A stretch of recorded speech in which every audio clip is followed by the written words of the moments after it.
Today we're going to be going over 4 common website mistakes that are killing your website's conversion. It's going to be a bit of a long form style video where we do it more podcast style, so let us know if you like this in the comments below. Let's get right into the video. So number one that we want to talk about is complicated copy. I mean, we've seen at this point probably hundreds of websites, and I'd say 80% of them have like too much of a high reading level. And we made a whole video about this, but like why it's important real quick. You want to make sure that your reading level is low because most Americans actually read at like a 7th to 8th grade reading level. So, yeah. I mean, how many websites have we seen that have like too complicated copy? Yeah, I mean, I think it just kind of goes against everything you get taught your entire life. It's really common, for people, especially in like the American education system, to want to write very complicated to make yourself seem intelligent. Yeah. But I think honestly, it is one of the things that is the easiest to backfire because unless you're an English teacher or like a college professor, almost nobody likes reading complicated English. People prefer simplicity, like in anytime it's been researched in terms of conversion, business, or just preference. It's pretty common that it's just make it simple and it'll do better. So, yeah. I like that quote from Alex Hormozy where it's like writing in simple English, it makes it easy. It makes it easier for people who can read really like complex like language to read it, but also like makes it accessible to the people who can't read that fancy English. 100%. So like it's not hurting your website in any way. It's just making it available to anyone who wants to use it. Yeah. Like, I like the example from like Richard Branson I gave, but like there's so many successful CEOs that like I'm friends with or the websites we look at where like the copywriting is just too complicated for people to read. Yeah. And it's just going to like exclude so many different business owners who would have like bought your product, invested, whatever. Oh, yeah. You know? Well, I think it's just misconception, too, when people hear that and they hear, average reading level 7th and 8th grade, they're like, well, I want to exclude those people because they're definitely not the people who I want to be talking to. They're probably not business owners, etc. But in reality, there's such a minimal correlation to really high reading level and success. Like most really, really high reading levels are college professors or people in academia, and those are not typically super wealthy people. Sometimes they are, sometimes they're not. It's honestly a non-correlative. It's kind of surprising. You would think it would be 1-on-1, but it's really not. And yeah, it just never hurts to make it simpler. And yeah, I mean, practically speaking, if you want to test this, we talked about this in a couple other videos, but use the Hemingway editor. It'll tell you a reading level. Sometimes if you edit only in the Hemingway editor, it's really, really frustrating because it kind of dings you for any type of comma, any type of splice sentence at all with any like subordinate clause. It's going to like immediately ding that. But for the most part, it gives you really good reading level advice and kind of just trims it down, which I like a lot. It's like one of my favorite editing tools. I prefer it to Grammarly, but Grammarly, those things are good. I don't think Grammarly gives you a reading level. It might. Yeah, there's like a million tools out there. We use the Hemingway one, but like even a real world example, like we just made on our site, the services list.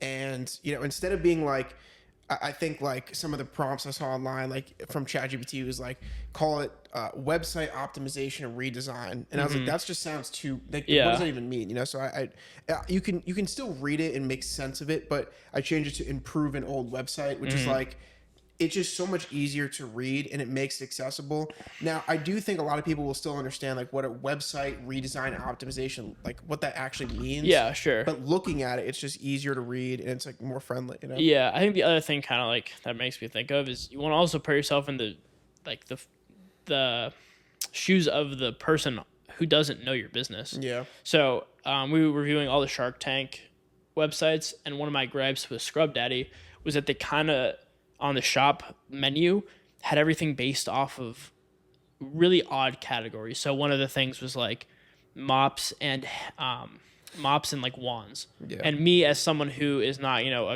familiar with Scrub Daddy products, really cleaning products to that extent, I'm like, what is a wand? But had they organized things by like bathroom, kitchen, living room, easy for me to understand. So I think that's another rule of thumb too, is put yourself in the buyer's shoes and think about, okay, they're probably on my website because they internally identified some type of problem. So what language are they going to be thinking of when they come to select a product? If you're e-commerce, if you're a service, it might be even a little bit more straightforward. So really put yourself in their shoes and make it simple from that standpoint, because you can make it simple with the jargon of your business. But if it's, talking to a customer who doesn't operating your business, or they might get confused even if it's relatively like low reading level, but it's, Yeah. whatever terms they don't, aren't familiar with. Yeah. Yeah. And I think it helps a lot, even just from a design perspective, to have a low reading level. Because how many times have you went to a site and you see like walls of text and paragraphs and large sentences and whatnot that you don't want to read? And so, like, I think it's almost like the 80/20 of like, if you have really easy, like, a low reading level, then like it makes the design better because you can't have these huge sentences. So you're going to make it more like it's a more white space, a better focal point. So, like, Yeah. it's like following that principle leads to so many other good practices that I think, why wouldn't you do it, Well, let me ask you a question. Do you like getting long emails Like, never, yeah. or like a long LinkedIn in-mail? Yeah, definitely not. And it's the same thing with like a website. The thing is, sometimes you want to just tell the prospect everything, and it makes complete sense, right? Like, you want to explain every bit of your business, but the thing is, you have to take it one step at a time. People want baby steps, and they want to be walked along a process way more than they want to be smacked in the face with every detail about your business. And so, yeah, think about what's the core message, what needs to go in the header, because again, like, I mean, one of the most common mistakes I see as someone who's not super technical in the web design space, but I understand the principles, is just so much text. Yeah, 100%. So I mean, again, to wrap it all up, like, I think like it's such an easy thing to do. I honestly just think the reason why it's not done a lot of the time is because no one's really talking about it. I think Alex Ramosi was probably one of the first people to actually go out there and promote that sort of stuff. And it's honestly, again, like, so contrary, as you were saying, to like what we're taught, because like, you're graded in school to like make the fanciest paper possible and have it be like 30 pages and all this different stuff. So like, it goes against what you're thinking. And you even read like improve an old website and you're like, that just sounds so basic that that's not going to impress anyone. But that's the misconception right there. Is that you're trying to speak in a way to impress people, you're just going to confuse them. 100%. Yeah. Yeah. And so, I mean, again, in almost every case, simplicity is better. And this also doesn't just apply to website. It applies to marketing, especially landing pages. People overcomplicate those. Content, most things, if you can dumb the reading level down, it'll be more accessible to more people. And the people who, are at a much higher reading level are just going to use less brain power to comprehend that. And that's kind of a win overall.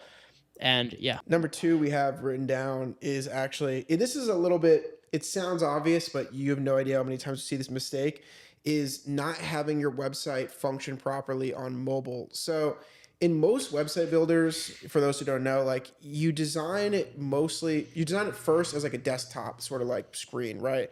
And then after you do your desktop design, you then go to like what it looks like on mobile, so it's like more shrunk down, and then you design the responsiveness from there. So like, it's again, it's the second part of the process, and a lot of people even do like tablets. So there's a lot of steps that go in between designing your desktop and then designing the mobile. So a lot of the designers, a lot of these companies like slip through the cracks. They don't have their mobile as good. But what's really bad about that is that if you look at the data, like on all the sites you've ever ran, I think like 50 to 60% of all the users that come in are on your phone. Guess what percentage of internet use globally is on phone? 60, 50%. 96%. Jesus. Yeah. So that's what I'm saying. Like 96%. And even like if you track your own data, I would be shocked if it was like less than 60% or whatever of users on your phone. It's really not that much from tablets. It's the other portions from desktop. Yeah. So like, why? Well, we're going to get into the nuance, but like, yeah, I think so many businesses we've seen. Didn't you just see a company, like a website the other day? It was like the mobile just was not working. Oh yeah, I was just looking at booking something, and the website, all the buttons on mobile didn't work, or it looked like it was a button, but it was just an underlined piece of text, and it was really confusing, which is actually kind of the reason we thought about doing this video in the first place. And yeah, I don't know. So 96% of all internet use apparently is on a phone. I don't know if that's true across businesses, because let's say you're in a more B2B or service-based context, that may shift it a little bit more to laptop or desktop usage. But the thing is, keep in mind, if you want this best principles, assume people are on the phone, assume people are on the harder to use platforms. Yeah. That's a lesson I learned from making thumbnails on YouTube.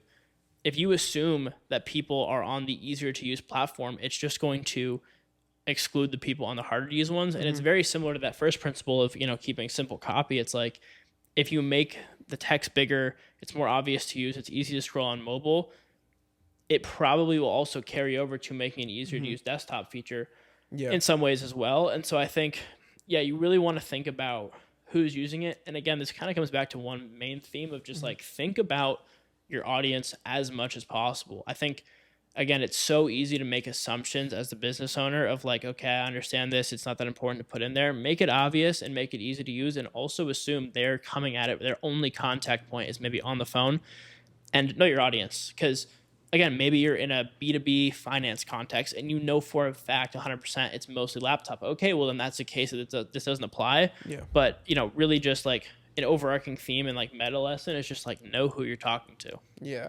And you know what's so funny about that? Like, keeping in mind is another obvious thing, but like people don't think of it through this lens, or at least I don't as like a designer, is like the experience on mobile is a lot different from the experience on your desktop. So like if you think about like a lot of the times when you're using your phone, if you have your computer in front of you and you have your phone and the website comes up, this is just based off my own personal experience, like I'll look it up on my computer maybe, but like most of the time you're like in between things.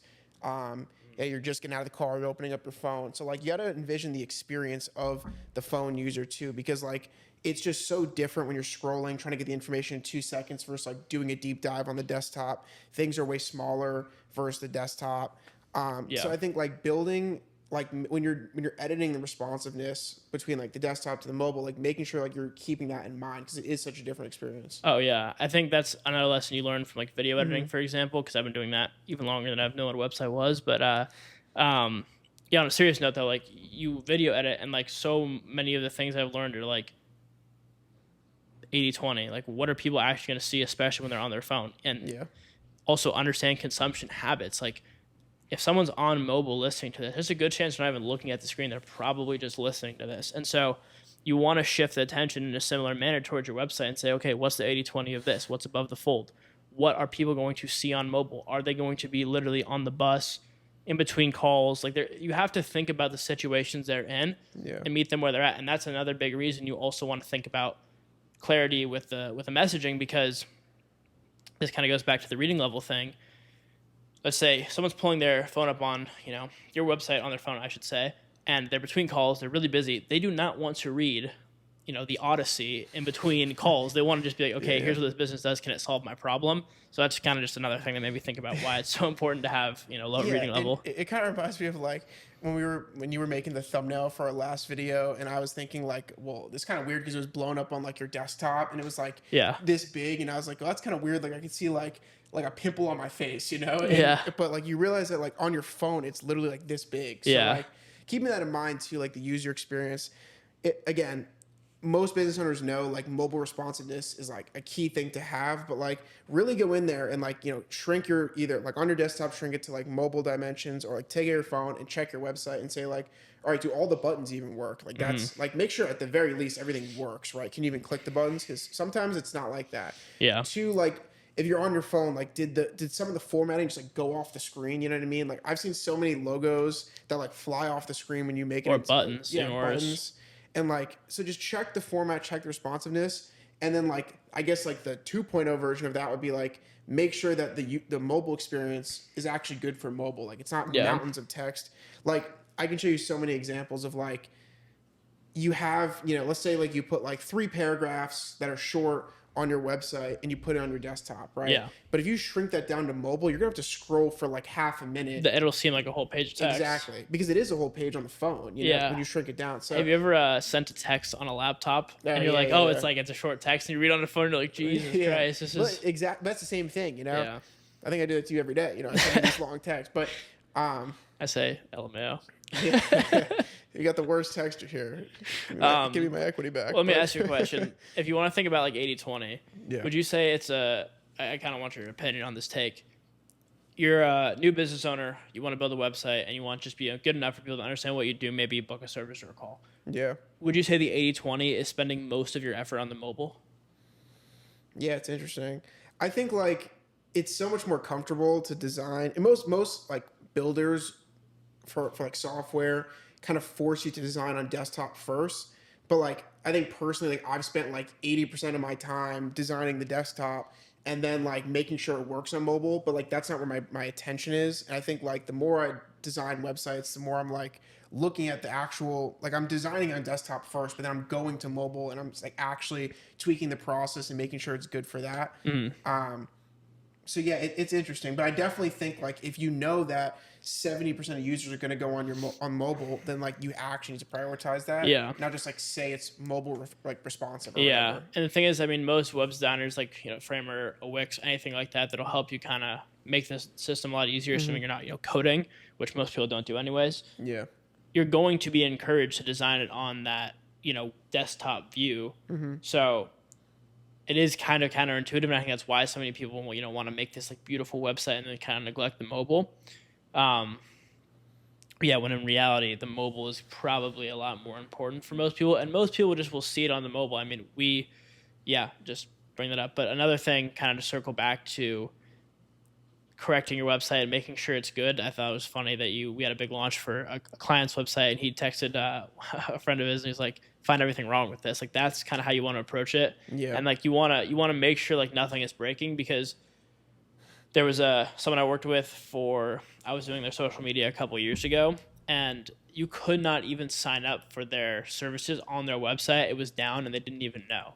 Yeah. And so they're spending money on this social media campaign trying to get traffic, and you literally can't even get to their service online. You have to go into the place, and it's like, if you know anything about funnels and percentages, that basically shrinks the likelihood of someone showing up to zero. Yeah. So yeah. That'd be a good tweet. Like I think a pro tip for your website could be like give a friend like $5 or whatever, or just ask him to, and say like go through my website, spend like 5 minutes, and just try to break it. Like move things around, see if like the logo flies off the screen. Yeah. Click all the buttons, see if it goes to the right places. Like I honestly think if you have someone do that, it'll take 3 minutes. They'll find like more mistakes than you could, because like a lot of the times, especially if you're designing the website yourself or like you have a teammate do it, you're going to look at it either one so much that you're not going to catch the little mistakes, but they add up and they can kill your conversion. Or two, like you're not competent in websites at all, and like you just don't care enough to like go through with it. Yeah. But like pro tip, definitely have a friend or like a coworker or teammate or employee go through and literally try to break the website. And I honestly think you'll find everything you need. I think another thing you can do, kind of along that same thread, is ask somebody who doesn't know what your business does. This is mostly for service businesses, not a product. Ask somebody who doesn't know about your business, or like maybe kind of knows like the name of it, but doesn't know what you do, and say, "Hey, can you read the website and explain to me what my business does?" It's you gotta take them some time. They have to like be friendly or whatever, but that is a really good way to get a very clear understanding of what people are getting from your website, because you may. Again, we have this big blind spot to our own business because you probably talk about it every day, think about it 24/7. And so when you try to explain it to someone else, sometimes you might be missing big important chunks or things that people really care about in your explanation, because it's like, well, I'm thinking about this 24/7. You should know this. There was a really interesting study to kind of back that theory up, where they had, I think it was one of the Ivy League schools that had people tap, and they're like, okay, tap along to this song. And they're like, could you guess what song I'm playing? And they asked the person who was tapping, like, hey, what percentage of people do you think will guess the song? And you're like, oh, like 90% of people will guess. Yeah. And it was like 0. Because like you're filling in at any given moment so much information and so much context that the person who's actually consuming your website or whatever, your content, they don't know you. And so you're filling in those gaps whether you like it or not. And so definitely a clean slate's good. And I also used to do that for YouTube, where I'd ask people, I probably did this to you, I'd text a bunch of people and I'd send them a thumbnail and I'd say, guess what this video is about? Because then it was like, okay, am I actually confirming what people are thinking? Yeah. I think this leads perfectly into our next point, which is number 3, work with Main Pixel today. No, I'm joking. Number 3, over design, right? Like we just recently, a few days ago, ranked like some of the best products from Shark Tank, like their websites. And there was one company that came up. I feel bad for continuing to bring them up because they're probably a good company, But Tipsy Elves, again, I'm sure a great company. But from what me and Connor saw, like I honestly had no idea what they did until I literally went to the bottom of their website, which most people don't even know this exists, I bet, and clicked in about and then read that it was like, it's supposed to be clothing that's like outrageous and you're not supposed to like understand it or whatever, which is like a cool mission. But like we did not know what they were doing because of over design. Yeah. So like that. We see that across a bunch of different sites is killing your conversion. Yeah, I mean, not to be the guy citing all the studies, but there's just a lot of evidence that you get, really decision fatigued. And that's really the reason why like a standardized test is difficult, it's not so much that question, 75 is actually that hard. It's probably, algebra that most people taking the test can do. But the problem is you've done so many questions that choosing A, B, C, and D just seems so difficult. It's the same reason, you probably don't want to grocery shop at the end of the day. Things like that are genuinely difficult because you basically have a limited amount of decisions that your brain wants to make in a given day. And so on that thread, to kind of operationalize what over design means is kind of the amount of choices and the amount of cognitive effort you have to put into understanding your website. So the problem with Tipsy L's, if I had to kind of put it into a sentence or two, was that it kind of felt like you were on 2 or 3 different websites at any given moment. You click on the page, and they might have updated this by now, but one of them was a ski page, and one of them was like a St. Patrick's Day themed page. And both of those had shop men, shop women underneath both of them. So there's basically 4 call to action buttons. There were 3 banners, all asking you basically to take a different next step. And so, granted, me and David had never heard of this company before, and so we don't. Again, they do, I'm sure, millions of dollars of sales. They're very famous, but for somebody who didn't know the product, it was really hard to get invested in it because I was just so overwhelmed. And that's another thing, kind of going back to knowing your audience, is you want to know not only what that audience is going to be experiencing, but what's the goal and what's the purpose of them coming there. If they would have had us filter into just 1 or 2 call to action buttons, it would have made it pretty easy to take a next step. But there's so much asking for my attention, our attention, that I was just kind of lost. Yeah, and I want to make another point. So someone might be thinking like, okay, well, like you figured out what their site did in like, let's say 30 seconds, right? You did some research or you clicked the button, whatever. But like, keep in mind, that like the quote we always bring up, like a confused mind doesn't buy. When let's say like I'm sure they run a bunch of meta ads because it's like a clothing brand.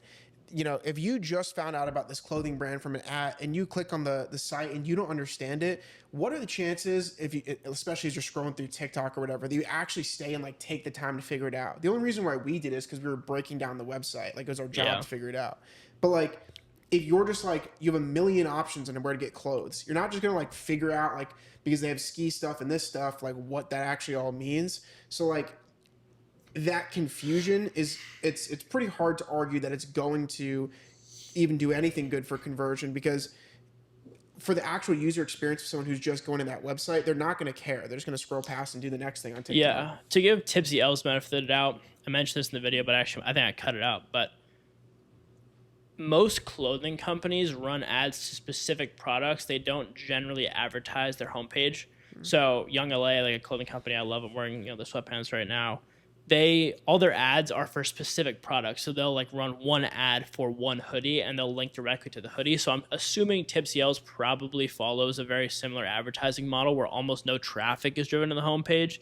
But again, we're using that as an example because if you're a service business, you don't have the luxury of being able to advertise one product. Yeah, you're advertising one offer or one solution, but it's much more conceptual and you have to get someone to understand what you're doing. And so kind of speaking more directly to the service business owners, you don't want to leave that kind of up for them to misunderstand, because that's just where you can lose a lot of money on a website. Yeah, and so I think like an actual practical way to go about this is like for most sections on your website, can someone who's and by the way, not just like for your header, but I mean especially for the front of your website, but like as you scroll, like do you understand the point of each of these sections if you've never seen this website before, right?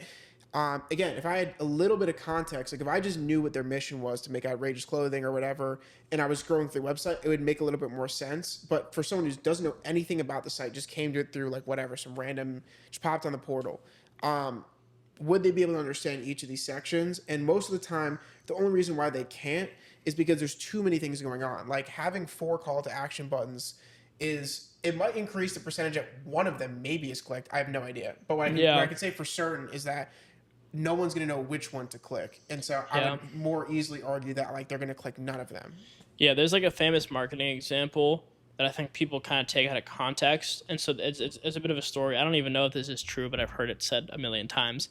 There's one vending machine, it's Coca-Cola, and they ask for the sales, and it's like $100. And then there's a Pepsi vending machine on its own, they ask the sales, it's about $100. And they go put the Pepsi machines next to the Coke, and they're like, okay, what are the sales? And everyone's like, well, it'll be $50 and $50, but it ended up being $200. And the lesson was that the buyer went from thinking about, do I want soda, to Coke or Pepsi, and they have a choice between the things. I think a lot of people hear that and they assume, okay, well, I should do that within my own website. The problem is if someone's on your website, they've kind of already made a decision to be there to shop. And so I think at that point it becomes overwhelm. And so what's really important in my opinion, and this is, more of an opinion than a rule, is you want to think about what step in the buying process they're at. If they're at the stage which says, hey, should I or should I not consume, that's a good point to add optionality. If they're already at the point when they're thinking, I want to solve this problem, they're past that. And now it's overwhelming to provide them with a bunch of solutions to a issue that isn't necessarily easy to figure out already. So they're going, especially again, this is for service business owners. If you're an abstract marketing solution, let's just say a lead generator, a roofing company, whatever you are, if you're a service, especially a more conceptual like B2B one, there's not going to be any benefit into diverting attention. And I kind of talked about this with Tipsy L's when we did the review, is that if someone clicks on one button, it definitionally means they're not clicking on the other. And so if you have a core offer, you are literally putting them in competition with each other. So again, for Coke and Pepsi, it's very different because they just want the total market, but you're competing with yourself, which actually ends up just diverting attention. And it also makes data a complete nightmare because it's already hard enough to track website data at all. But now you're kind of tracking, okay, someone clicked on the website, they're interested in this, but it went against this. So we don't know if they would have liked this or not. Now we're guessing, it creates a lot of complexities. Yeah. Yeah. And also, like, imagine if we were to reverse engineer any goal of a website, let's say it's like to book a call. Let's say you're a roofing company. Now, if you go to the website, right, and the roofing company's trying to get you to book a call, and they take you through these series of loops and steps, and they confuse you because they have 7 buttons. Our camera cut off, but I know I was given a really good point, and that was if you were a roofing company. Let's just say theoretical, hypothetical. I mean, if you were a roofing company, and your objective is to get them to book a call, then it's reverse engineering is just going to be not advantageous for you at all to try to like have all these different steps along the way, have 7 call to actions, 3 banners, 2 offers, whatever. Yeah. So like in the name of like achieving your goal for like booking a call, like why wouldn't you try to make it as quick as possible? So like if you can do it in 3-4 clicks with not a lot of steps and make it super easy, why wouldn't you do that? Yeah. Especially again, let's go back to the buyer's perspective of things. If you're a service business, especially if you do any type of quoting, you're most likely bringing people to a Zoom or phone call, almost no matter what. So you can change whatever their interest is on the phone. Let's just say they misclick on if they need a type of roofing or a type of marketing or whatever your business is. It doesn't really matter because you just want them on the phone. You want to talk to the prospect, identify their problem. If you have good salespeople, they'll be doing that anyway. And so, again, just don't do unnecessary stuff. Don't make it harder to get people in the funnel because again, the goal is just to move people along, get them to take steps, and you can add friction if your business requires friction. Like if you're Alex Hormozy, you don't want to deal with everybody, but if you're in a business that requires good sales volume, it's not the right place to add friction, and you're going to end up just losing people. And even if you are Alex Hormozy, he still gives stuff away for free to everybody. So again, you want, if your site is lead nurture, which is most services, go ahead, make it really easy, make it digestible, and make sure that you're thinking about it from their perspective and not getting them to jump through too many hoops and making too many decisions, before they go on and get in the process. 100%. You want the 4th one?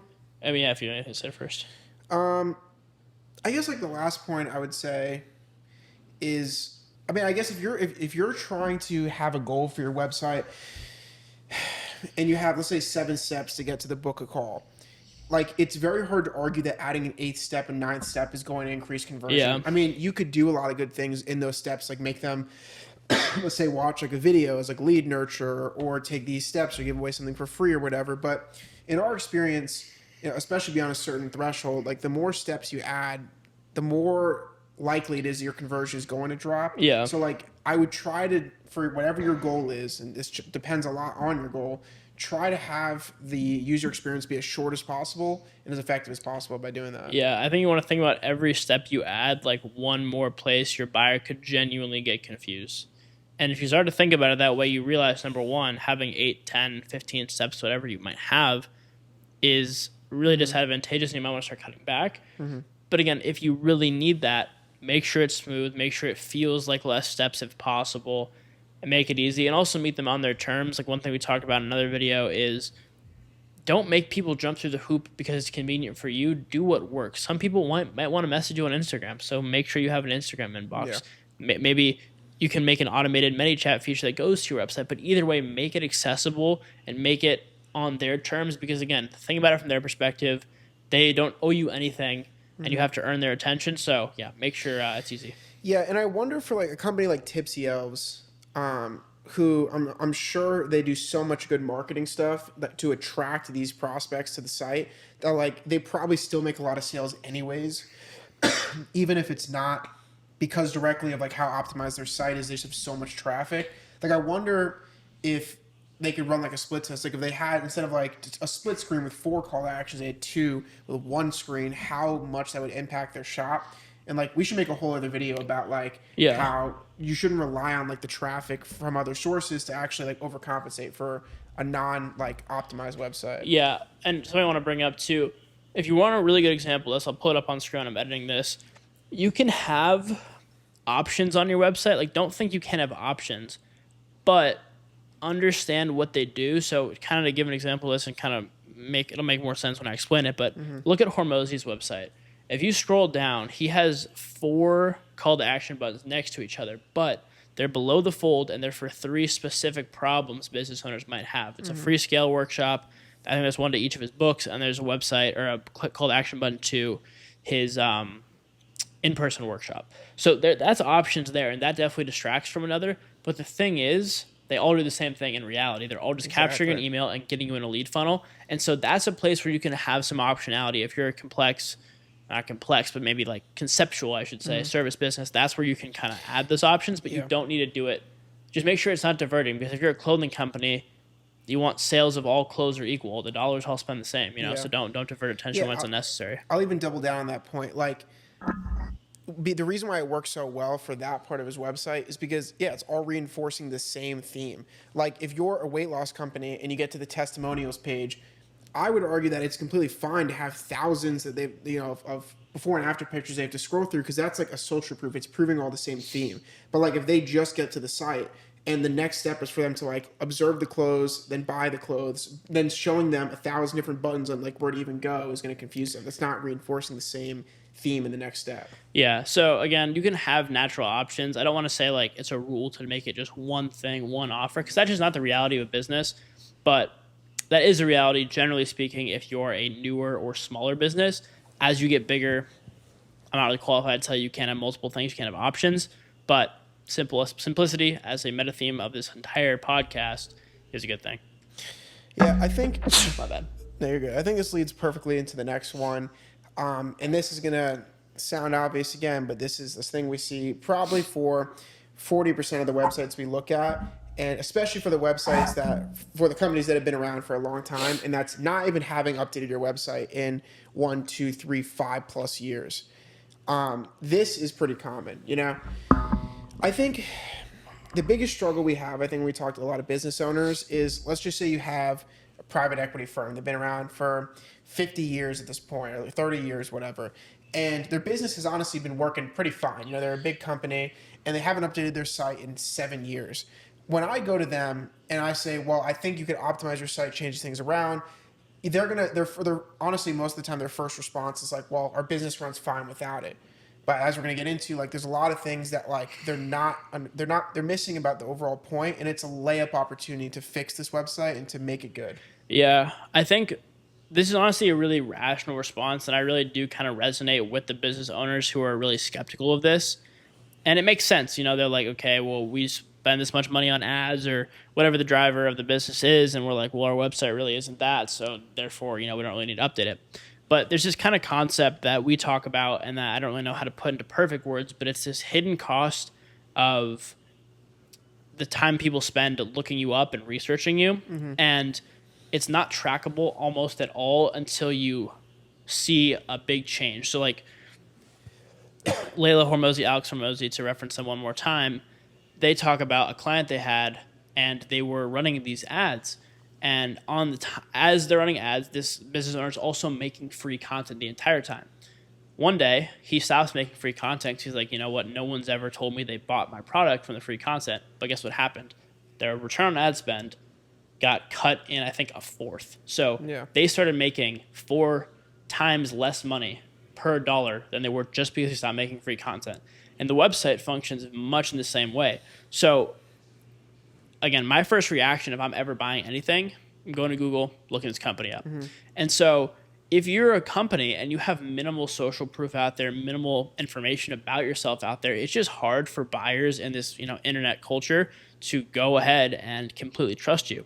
So while you may not think it's hurting you and it may not be trackable in any metric, your ROAS, you can't see it, I promise you there is a hidden cost there that you might just not be able to track for because it's just so difficult to do. Yeah, and I think this leads into another framework which we use, which is like know your priorities, right? So like if you're a private equity firm and you're making say $50 million a year, and the same example, your site has been updated in 7 years, then it wouldn't make sense for you to not spend the money to actually fix the website because why wouldn't you?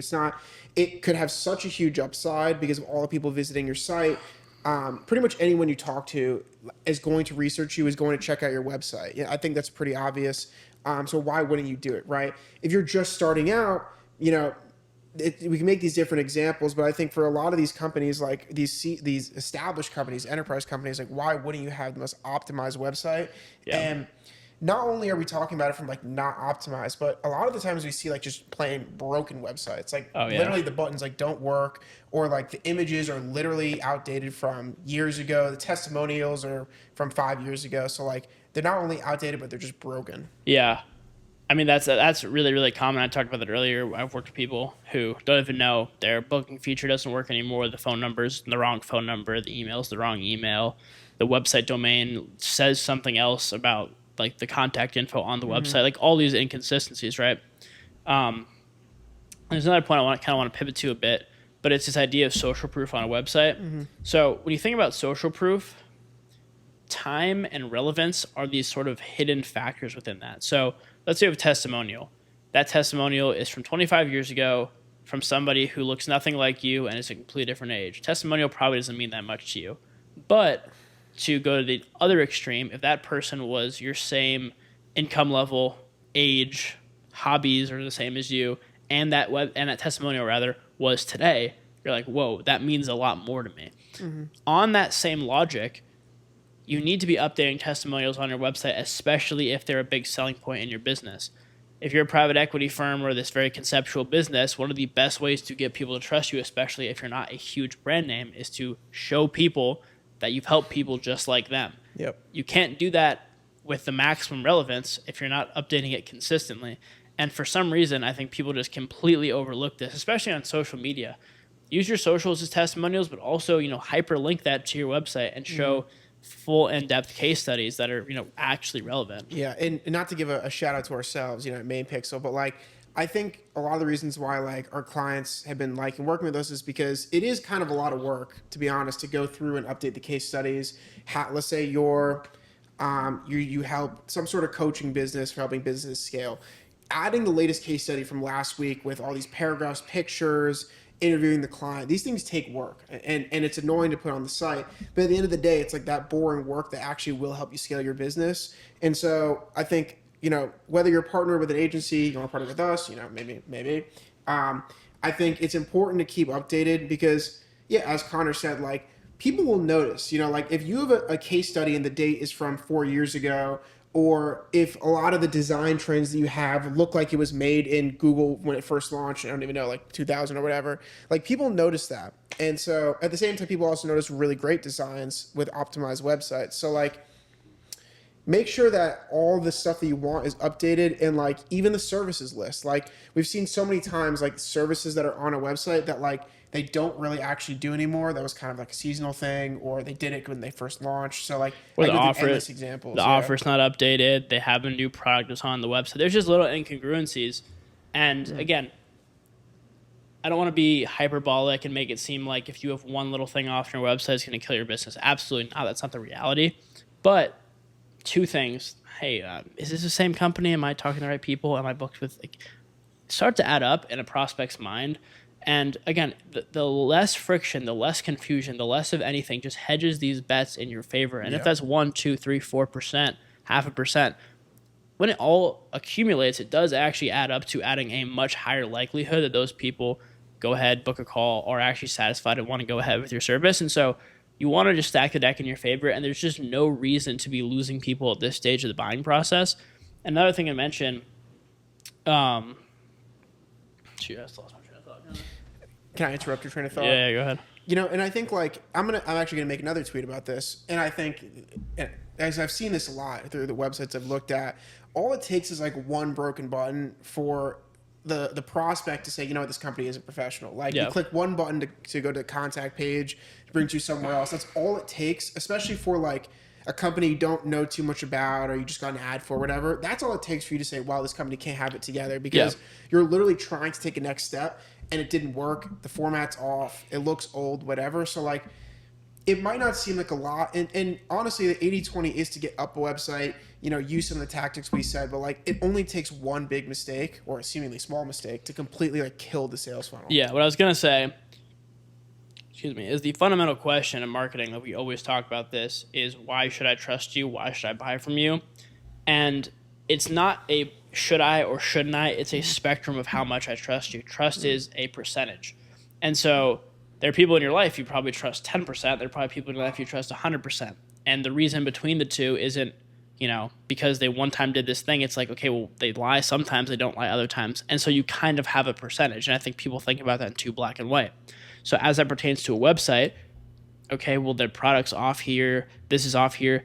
Slightly less, why should I trust you, goes into the mind of these buyers. And so you want to just make sure, again, everything screams, this company is consistent, they're congruent, they've showed me everything consistently, it's been cohesive in color and theme and wording across the board from landing page to their homepage. And then when I actually went to buy and learn more about their case studies and I did my own research, it was consistent. All of that just like reinforces so clearly, okay, I can trust this company. And the sad thing is, that isn't even putting you ahead. That's just putting you on an even playing field, because the best companies are just frankly doing this already. Yeah. And they have so much working for them that if you're a smaller business, you can't afford to be losing people in this buying process, because number one, if you're not cognizant about this and you are driving traffic to your website in one way or another, you might be just missing out on a couple small details that have nothing to do with your service, have nothing to do with the quality of sales calls, and you can't even figure out why they're not going to your, you know, calls or whatever. It's because of these million little things. And so, you know, making sure they're nailed could not be more important, in my opinion. Yeah, it's interesting because like for the smallest companies, it's like you lose one lead, that could be like the difference between you surviving for the month. For the mid-sized companies, it's like, well, okay, it might not be the difference between you surviving or not, but like that's say like 5% conversion you just lost by, you know, someone not being able to click a button or it's off. That's tens of thousands of dollars. And imagine at the enterprise level, like for any of these biggest companies, and someone clicks a button, they try to book a call, whatever, things don't work, they're unappealed, and like you lose millions of dollars. So like, no matter what part of like the process you're at for your business, like it's just going to be a problem. And these things are so easily avoidable with like the right help. So we definitely vouch to update your business or update your website. Yeah. I mean, again, stack it all in your favor. If you're a small business, it probably matters the most, because again, if you're a big company, missing 2 to 3 leads doesn't really matter for you. But if you're a small business, missing 2 to 3 leads could be all of your leads. Yeah, it's like the problem scale proportion. Yeah. You know? And again, it's important at any level, but make it clear. Something I also want to qualify. We talk a lot about simplicity. That is mainly for the home, the hero page, and what's above the fold. So the first couple of things you see on a website, you can feel free to be as complex as you want when you come to the about page. Still low reading level, simple English, but you can go into much more detail. Your case studies can have lots of detail. Statistics are always great. Things like that are always good. So you can get into detail there. But on the homepage and the messaging on the main things that everybody's going to see should be the easiest to digest. But if people on their own volition want to go look up, hey, what has this company done? Where are they from? What are these, founders about? You can go read our great homepage, read about me, read about David, these sort of things. So yeah. Any final takeaways? No, I mean, I really like this style a lot more. So, hopefully you as the audience, if you like this better, we like it better. So hopefully it's a better video for you. We feel a little more natural and I like talking to this guy, and I like talking about marketing and websites. So I think that's really all I have. Yeah, we always have, podcast length discussions about websites and marketing every single week. So we thought, might as well actually record it and kind of show you guys some of our thoughts. So it's not too structured. We kind of just want to give some examples, talk over some points. But if you do like this format and if you did learn something, please do subscribe, because it does really clearly tell us what content to make more of. And if you are interested in making a website better for your business, I highly recommend you stick around on the Main Pixel channel, because that's pretty much all we do here. We talk about the marketing side of building a great website. So thank you so much for watching, and we'll see you next week.